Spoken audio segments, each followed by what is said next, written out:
the open floor for a guy like Higgins.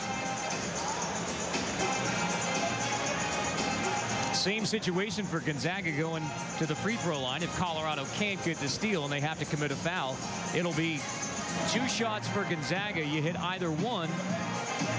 You hit both of them, rather. It's back to a 2-possession game. So it's Gonzaga up by 2 now.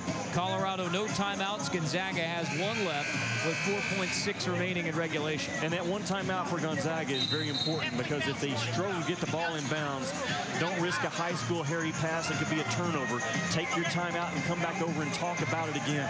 Remember when Mark Few, back in the soundbite in the first half, he talked about what does his team need to do to get better? Listen. They better have listened in this last timeout, because I know this guy covered everything he could cover trying to protect a 2-point lead with 4.6 to go. Bolden will inbound, and Colorado presumably will go for a quick steal. They can't get it, commit a foul.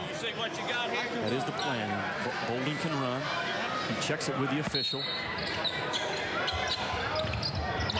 Thinks about the bowling ball, and now they'll use the last timeout. Boy, that 1 timeout in the hip pocket. Critical for Gonzaga. Critical to have it, and critical to make sure everyone understands it in the huddle. But mainly it's Bolden. That's the guy that has to know it, because the basketball is in his hands. So now no timeouts, and the pressure is on Gonzaga to come with a different look to get the ball inbound. You think that's so simple, Carter, to close out a game, and it's not, especially early when you spent so much of your practice time in other areas. Now maybe Mark Few has drawn up something over there that they haven't even used yet. Can he draw it? Can they absorb it? And can they execute it? If they do, they'll win this basketball game. And no coincidence that it's the senior leader, Matt Bolden, who has the basketball in his hands on the baseline, making those decisions. Plus he has size. I wouldn't put Goodson there if he was on the floor, because he's too small as an inbounds passer. You can take away his vision. Bolden's a guy you trust with his passing, with his high IQ, and with his experience.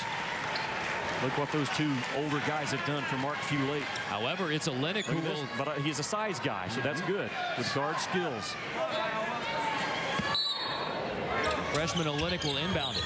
Trying to get it to Bolden. Here it is. Tomlinson commits the foul. 4 seconds left.